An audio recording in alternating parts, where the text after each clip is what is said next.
So the first thing we want to talk about when it comes to LinkedIn is why should we be using LinkedIn? LinkedIn is an incredible tool. We are all, I would hope, fairly familiar with the activities of social media in today's world. But just so that you guys are aware about just the reach that LinkedIn actually has, there are over 675 million LinkedIn users. Now, active LinkedIn users, you can say just around 55% of those are using LinkedIn on a monthly basis. That's a pretty high percentage, number of people that are just using LinkedIn, given that it's a professional platform. 70% of those users are outside of the US. That is actually not uncommon for most social media platforms. Given the population size of other countries, most of them are actually hitting that 70% range as well. There are over 280 billion different feed updates that happen annually through LinkedIn. Again, this is a professional platform. That means that when people are sharing things on their feed, they're sharing job opportunities, they're sharing tips and tricks on how to interview, they're sharing articles about the things that their businesses are doing out in the community through volunteerism, through research, through development. There are all kinds of different things that they're sharing, and it's important to make sure that you're staying up to date. So checking your LinkedIn feed just the way that you would a Facebook feed is really important to stay up to date with the activities of the business world out and about. On top of that, there are 46 million students and recent grads using LinkedIn. The whole point of this presentation today is to help you to build a profile that is going to stand out amongst those 46 million. You guys are all in a very similar boat, right? Going to be graduating or have recently graduated. You want to make sure that your profile is something that catches the eye of the recruiters. When you guys are getting messages from people on LinkedIn, there are people like myself, like Mauricio, who are actively on LinkedIn doing research, trying to find the best candidates for their positions. So we are out there. We are doing searches. We're doing Boolean searches, trying to find the best person for a particular role. And if your profile is not up to date, if it doesn't kind of catch our eye, it's going to get looked over and we might miss you for a great opportunity. On top of that, there are over 30 million companies that are on LinkedIn, over 20 million job postings. Over 51% of US college grads are using LinkedIn. So there are 46 million out there. 51% of the overall graduate population is on LinkedIn, which means that there's actually a great opportunity for you to set yourself apart from the other graduates who are out there applying for jobs using LinkedIn, making sure that your profile is up to date. And then always want to call out, there are over 100 million job applications submitted through LinkedIn every month. Now, not every company, not every organization is going to allow you to apply directly through LinkedIn, but if you found the job through LinkedIn and it says link me to their website, they're still tracking that. So there are over 100 million job applications being submitted just through this one outlet every single month. So it's a great opportunity to make sure that you are following all this.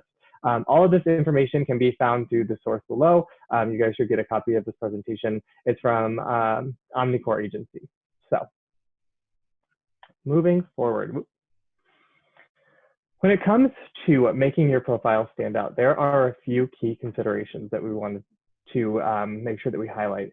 Number one is the use of a professional photo where you are the only one in the photo. It's very important to make sure that even if you think that you've got a very identifiable name, or you think that your name is traditionally associated with your gender, and so it would be easy to figure out which of the two of you, if there's two people with two different presenting genders.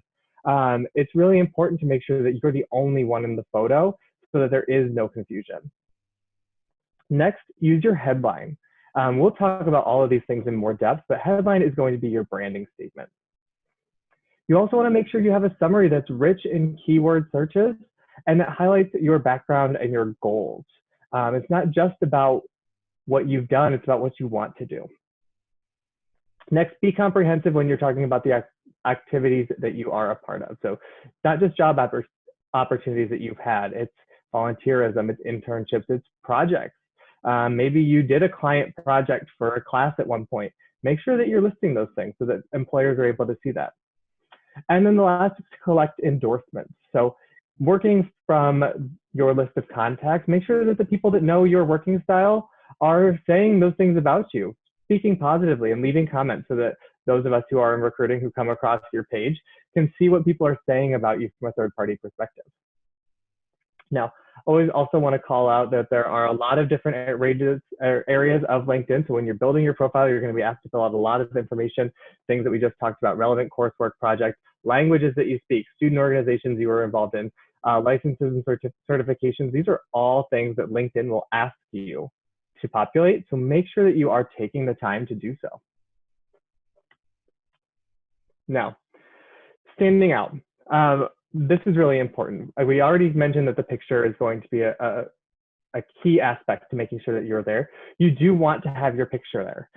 We are browsing through and we're looking for those professional photos as we're searching.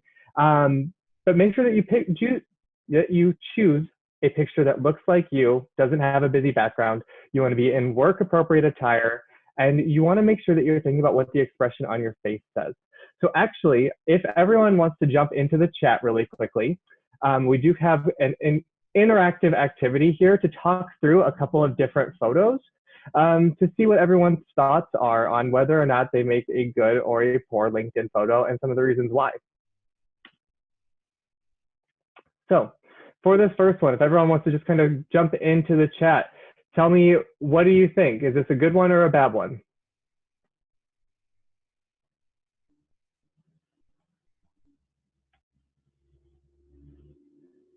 I see good. Why do we think it's good?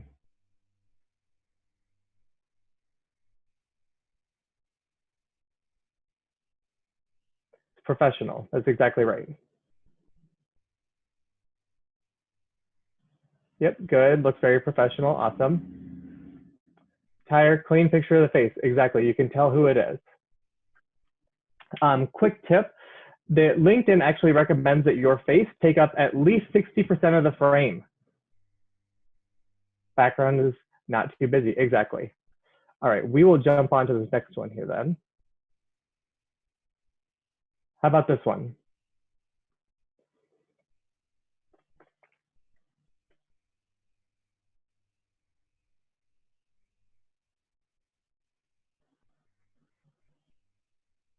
Good if applying for modeling. That's a really good point. Maybe not so good if we're applying for anything else, right? Doesn't exactly have a work appropriate attire, probably shouldn't have the hat on. And there we go, not the whole face. That's a really good call out. Let's see, next one. And we can move through these pretty quickly. I think everyone's gonna get the idea by the next few.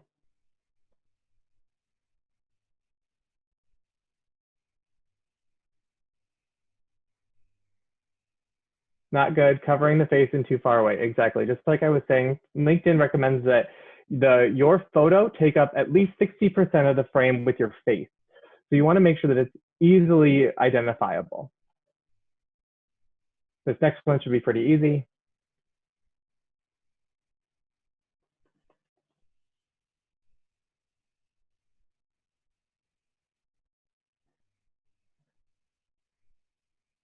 Not good, right? Extra person, who is who, we don't necessarily know. All right. Thoughts on this one? This one gets to be a little bit tricky sometimes.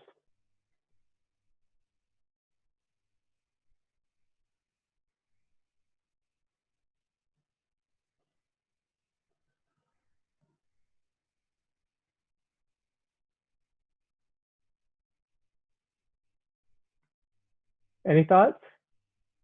Depending on the position, working in a creative, yep. Good headshot, but not ideal. Negative expression, yep, that's all good. Yeah, so it's not terrible, right? It's got a clean background, probably shouldn't have the hat on, but it's maybe in the right field, like a creative field. But again, it's more about that expression, right? Making sure that you are trying to sell yourself in the right way. How about this one?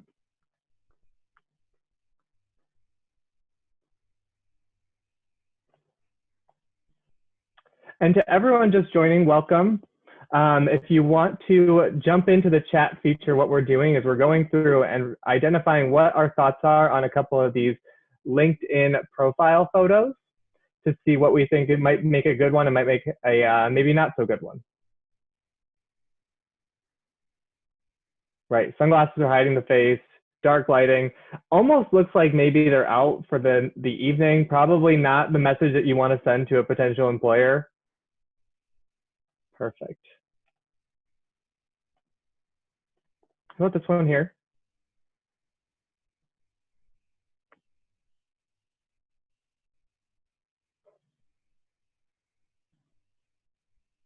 Too blurry, perfect.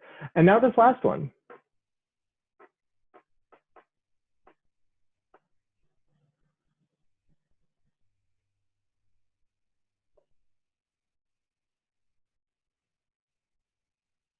What are everyone's thoughts on this one?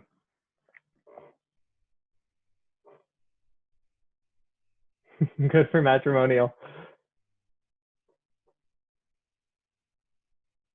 What else are people thinking?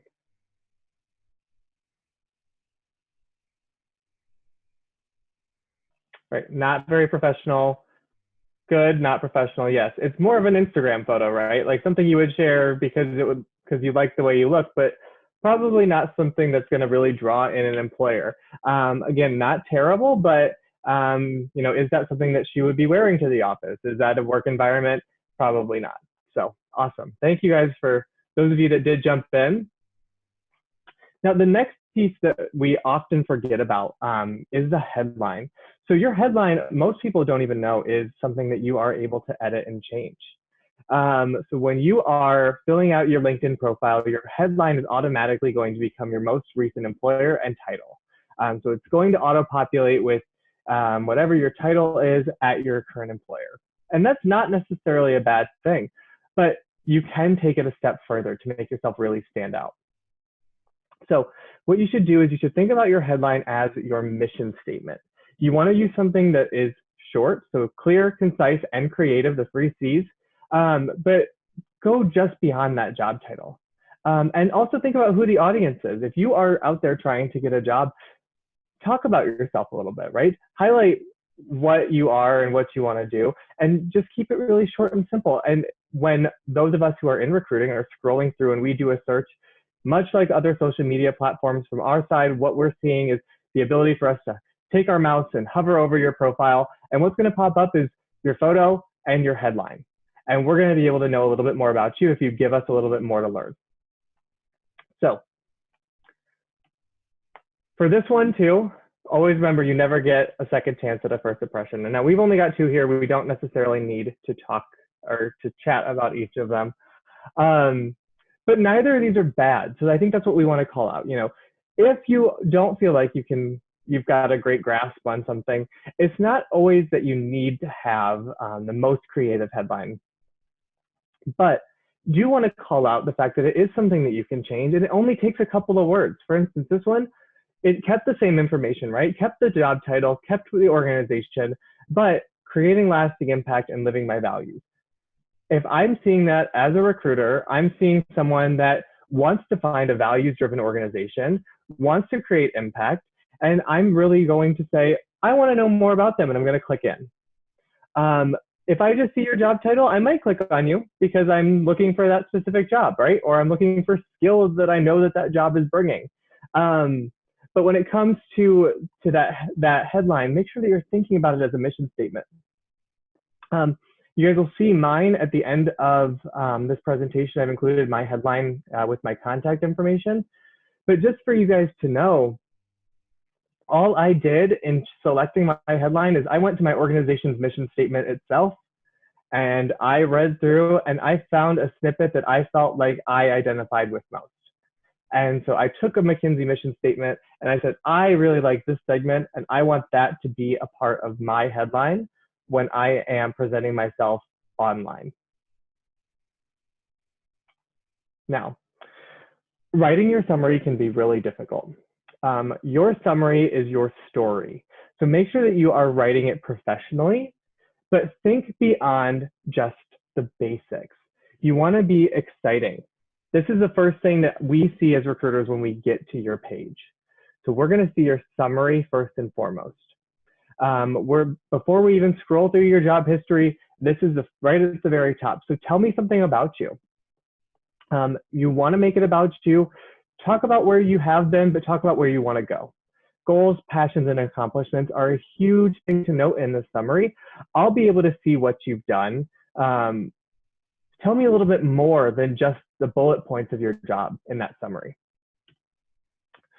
So here too, we have 3 different examples. We'll use the chat feature to let everyone kind of chime in on which example they think is the better one when it comes to writing a summary,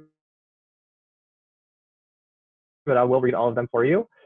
Right under your photo, right under your headline, I'm going to see this about section. And this is where you get the chance to tell me who you are. You don't want to go too long. You don't want to write a whole novel, but I do want to know about you. So right here, it says about experienced professional with 10+ years in banking, seeking opportunities to grow with a large company where I can use my skills and knowledge to make the organization a better place.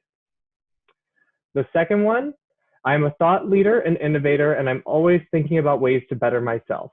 In my 13 years in the banking industry, I have been able to oversee large investments. I managed process improvements on a national scale, and I found passion for coaching and mentoring the teams which I lead. It's my goal to consistently provide top-tier service to clients and those who depend on my support. And this last one says, I'm funny, honest, caring, and thoughtful. I'm not your usual banker. I fell into banking over 10 years ago and have fallen in love with everything that this field has to offer. For me, it's not about the paycheck. It's about helping people and making the places I work better for those around me. Now, if everyone wants to take a second to jump into the chat field, let me know out of 1, 2, or 3, which one you are thinking is best, and maybe you tell me a little bit about why.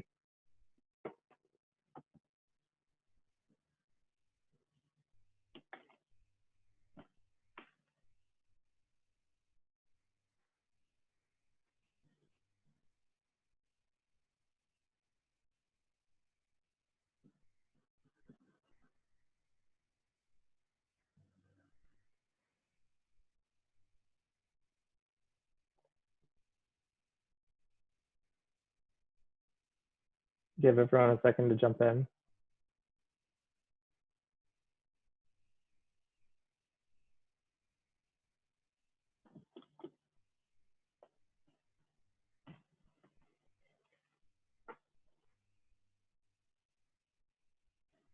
Okay, so we have 1, says 2, has the most relevant details and shares ideas about yourself with a professional language. Anyone else have other thoughts? Any counter arguments?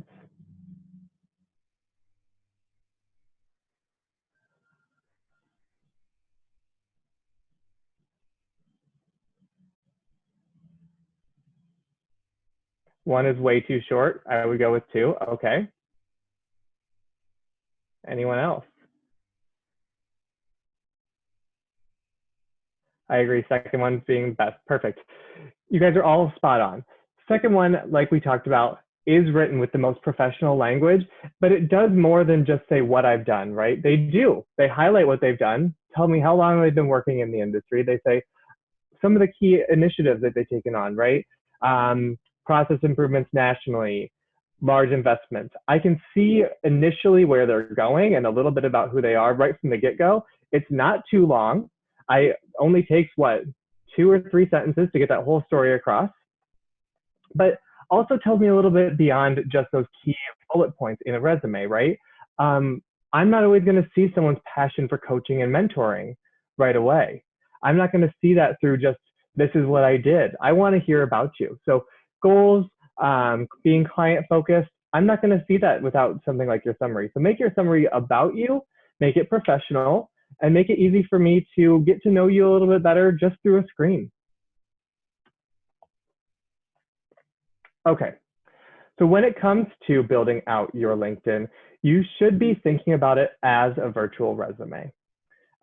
You should be adding those bullet points under the jobs and positions that you've had so that we know exactly what you've been working on and when.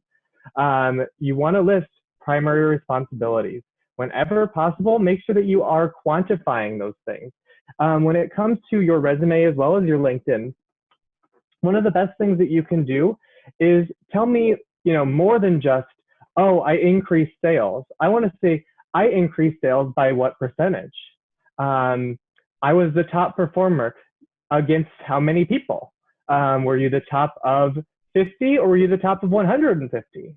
Tell me those things, quantify those things, just like you would on a resume. Just like we've mentioned before, go beyond your work experiences. You want to include volunteerism. You want to include class projects. You want to include honors and awards. Your class projects, like I said, you've put together some long proposals and papers throughout the course of your time. Use those things. If you are an advertising student and you have a portfolio, put that on your LinkedIn. You are able to upload your physical resume, but don't think that that just supplements and takes the place of your LinkedIn. Your LinkedIn should have that information on it as well, so that I can scroll down your work history and see those bullet points and see what you've done and what your achievements have been. Want to make sure that I get a clear picture of who you are without clicking on those attachments, because you want to make me want to click on the attachments. And I just included this little reminder at the bottom of this one. On average, recruiters spend 6 seconds reviewing an individual's resume. And that is the same for a LinkedIn profile. So when I do a search and I'm looking for particular skill sets, and I know kind of who has this skill set in this region with maybe these keywords in their summary, I know who I'm looking for really quickly, and that search is going to pop up. And if you have an incomplete profile and there's no headline and no photo, I'm going to really easily just scroll right over you and assume that you're one of the 48% of users who are not active monthly on LinkedIn. I'm going to just kind of browse right over you, and you might have been a great fit for the opportunity. So make sure that your profile is up to date, but make sure that it's something that we can synthesize quickly. I've only got a couple seconds to scroll through and determine whether or not I want to click on your profile, so make me want to. Now, connecting. This is a big question that a lot of people have when it comes to their LinkedIn profiles. Who should I connect with? How should I reach out? What do I say? Those kinds of things. The first point to make is that you should be connecting with people that you know and trust. That's where you're going to start. Connect with your friends and family. Connect with your classmates. Connect with people that are all right here. Feel free to reach out to everyone that you see on this call and click on a connection for their LinkedIn.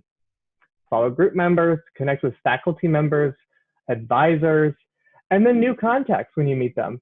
I direct a lot of people that I meet to go online and meet me with LinkedIn. I want to stay connected. I want to know what's happening. Now, that said, if you are getting connection requests from some of the people in this call and you don't necessarily know them, it's okay to ignore a request. Don't feel like you have to hit accept from a request from everyone that you see, because some people really want to keep a close-knit group in their LinkedIn, and they want to rely on each other for things that are happening in a particular industry that they're reading about, or what is so-and-so up to. And if your network gets too large, you worry that you're not going to see them. That's okay. It is okay to ignore requests. Quality is better than quantity. But make sure that you are reaching out to those ones that are working in your field. You've got faculty members who have been in the field that you are in for, or wanting to go into for a long time. Connect with them. Engage with them. See who's liking and commenting on the posts that they're sharing, and then maybe reach out. When you're adding a connection, a personal message does go a long way. I never recommend reaching out without a message, even if it's something as simple as a quick introduction. Hi, I'm so-and-so. I am a student at the University of Tampa, and I'm really interested in learning more about this article that you shared. Because just like Facebook, LinkedIn allows you to share articles from other people. And so if you see someone sharing something that is really intriguing and you want to learn more, reach out, but let them know why you're reaching out.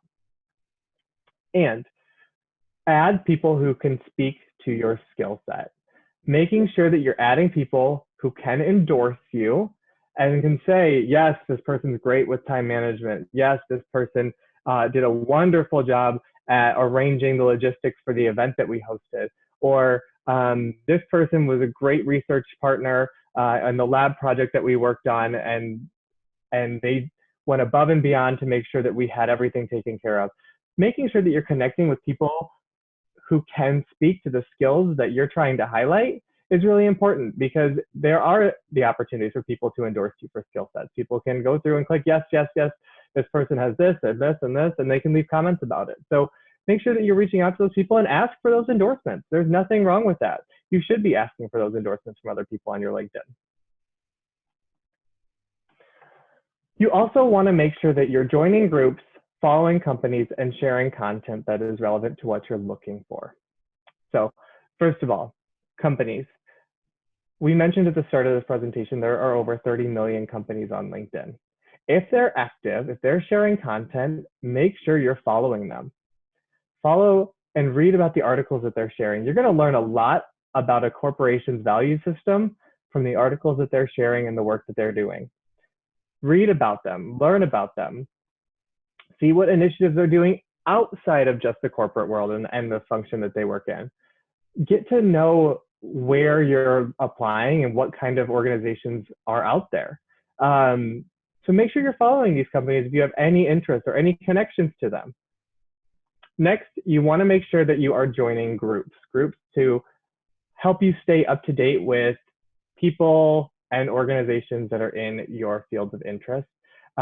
This will help you find more people to add as connections, help you to engage with people of similar backgrounds or interests. It'll really expand and broaden that network, and again, keep you up to date and reading relevant articles about the field that you are most interested in. And lastly, be active on your own. Post content that you find interesting. If you are just scrolling through Facebook and you find a really, really great article and you are an economics major and you're like, I want to share this right now, swap it over to LinkedIn too. Share it on Facebook, but also share it on LinkedIn. Get some activity going. Put your name out there. Help us, again, as recruiters, understand that you are active. Help us see when you are working forward, but also help to educate the world and engage with more people that are in a professional workspace and a setting. So it really helps you. Go through and just kind of share content as you want. Feel free to just like write a status and get feedback from people. You know, ask polling questions on your status, those kinds of things. Just engage with people in a professional setting that is outside of kind of the norm of social media. Now, I mentioned groups. I did want to include this slide. There are a ton of groups that you should be looking at joining. There are alumni groups, there are career services groups, industries, regional, business journals, local. Follow all of them. Keep up to date with everything that's going on in all of these regions and these areas so that you can, again, just stay active when it comes to the workforce. Know what's happening around you with the people around you. Where are they working? What places are hiring right now? What's going on? You know, how are each of these industries handling things like crises? Keep up to date, see what's happening, and then again, expand your network from there. If you're joining a nonprofit group, then you know that everyone in that group has an interest in nonprofits. So start making some new connections. It's all a great way to kind of stay active. Now, I just want to leave you guys with a little bit of next steps, and then I really want to open the floor for questions. I know that we've had a few people jump in at different times, so I'm happy to go back to some of the earlier slides and cover things that maybe people feel like they missed, so don't hesitate to ask for that. But before we do that, I just wanted to call out some next steps. Number one is go to LinkedIn and sign up if you haven't already. If you don't have one, create one. If you do have one, make sure that you look straight at number 2 and have a complete profile. LinkedIn will tell you how far along your profile it is. You're 60% complete, meaning that there is 40% of the information that they don't have yet. Go ahead, fill it all out. Keep it up to date. Make sure that you're proofreading your bullet points just like you would on your resume. But make sure that you do have a complete profile so that we get a clear picture as recruiters of who you are, because we are looking, we are reaching out. Next, start connecting with people. Again, reach out to people in the networks, at the industries where you want to apply. If nothing else, I get people reaching out to me all of the time. And even though it may not be like, I really need help on the job, they're just asking generic questions on, so what's the timeline looking like? You know, I applied for this position. If I apply for this position, how long until I start to hear something back? And I don't have all the answers, but I can at least get some insight. and I can try and, build that connection a little bit further and help them find who might know. 4, join industry groups like we just talked about. And 5, follow those companies of interest. Make sure that if you really know that you want to work at a particular organization, follow them, learn more about them, because you don't know about the whole culture until you've been following and reading up. So you might come across an article that they shared that you're like, oh, wow, I didn't feel great about that. I really thought that this was my number one. Maybe I was wrong. Do your research. And so make sure that you're following these companies, or follow companies that you've never heard of and find out, wow, that's a great culture. I never would have thought that I would want to work there, but now I really do because it was a great article. So again, before we jump into questions, I just want to let you all know you should be getting a copy of this presentation. All of my contact here is at the end. And I mentioned at the start that I have my own headline. Again, I have stolen this with pride from our own mission statement and values website from McKinsey and Company. But I chose to highlight solving the hardest problems requires the best people. Quick, easy, and I think it tells you a little bit about what I do. I work in recruiting, so it's all about people.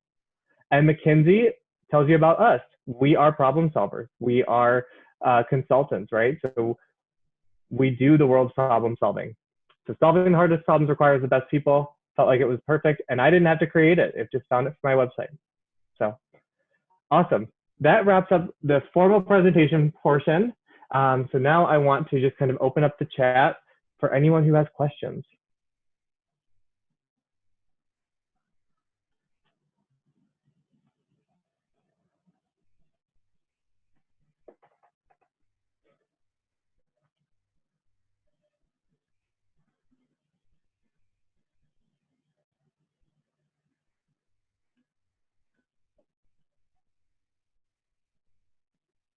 So do you want me to write the question in the chat, or it's okay to ask you directly?